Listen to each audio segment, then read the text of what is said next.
আমরা যখন বাড়ি যাচ্ছি সেই বাড়ি যাওয়ার পথে আপনারা দেখতে পাচ্ছেন যে কুচবিহার তোরসা নদী, যে তোরসা নদীর সাঁকোটা পার হতে হয়, সেই সাঁকো ইতিমধ্যে ভেঙে যাচ্ছে। আপনারা দেখতে পাচ্ছেন যে হারে মানুষ সেই সাঁকো দিয়ে যাচ্ছে, সেই সাঁকো ইতিমধ্যেই ভেঙে গিয়েছে এবং আপনারা দেখতে পাচ্ছেন হয়তো সাঁকোটা ভেঙে যাবে। আল্লাহ, ওই পালান পালান, ওই সাঁকোটা ইতিমধ্যে ভেঙে গিয়েছে। ইতিমধ্যে আপনারা দেখতে পাচ্ছেন আমাদের যে আজকে 14 এপ্রিল কুচবিহার রাসমেলার মাঠে ওয়াকফ বিলের বিরোধিতায় যে আমাদের আন্দোলন, সেই আন্দোলনে আমরা দেখতে পাচ্ছেন এত জনজোয়ার। তো ব্যাপারটা দেখতে পাচ্ছেন কুচবিহার, এটা হচ্ছে ফাঁসিরঘাট সেতু বর্তমান পরিস্থিতি। ফাঁসিরঘাট সেতুর এখানে আমরা ইতিমধ্যে দাঁড়িয়ে আছি। ফাঁসিরঘাট সেতুর এখানে এক ভয়ঙ্কর পরিস্থিতি। দেখুন এতদিন ধরে আমরা সর্বদিক দিয়ে পিছিয়ে, সব দিক দিয়ে পিছিয়ে, এতদিন থেকে কোনো এখানে একটা সেতু পর্যন্ত হয়নি।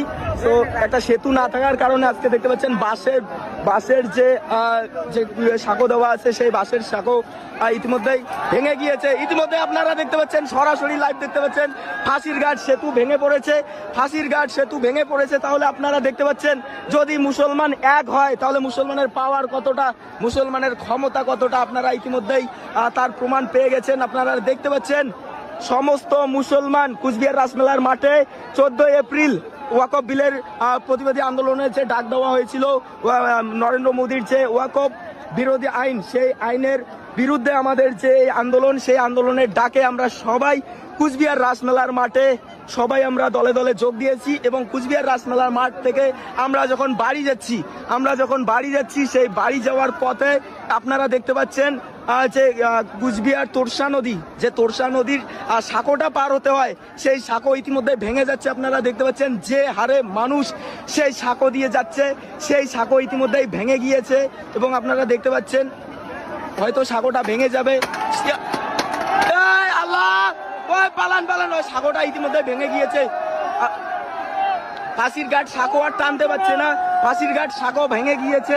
ফাঁসিরঘাটে যে বিল, তাহলে আমরা সবাই এত লোক হয়েছে, ফাঁসিরঘাট যে ব্রিজটা, যে সাঁকোটা ইতিমধ্যেই ভেঙে গিয়েছে। আপনারা দেখতে পাচ্ছেন এইদিকে কিন্তু এখনো অনেক মানুষজন দাঁড়িয়ে আছে। আমরা যারা 14 এপ্রিল কুচবিহার রাসমেলার মাঠে ওয়াকফ আইন প্রতিবাদের বিরুদ্ধে আমরা যে এই আন্দোলনে সামিল হয়েছি, আন্দোলন শেষে আমরা যখন বাড়ি ফিরছি, বাড়ি ফেরার আগ মুহূর্তে আমরা যখন যে ফাঁসিরঘাট সাঁকো পার হতে হচ্ছে, আমাদের সেই সাঁকো দিয়ে যেতে হচ্ছে, কিন্তু আমরা এত মানুষজন হয়েছে, আমরা আবারও প্রমাণ করে দিলাম মুসলিম জাতি যদি এক হয় তাহলে কিন্তু দেখতেই পাচ্ছেন এক বিশাল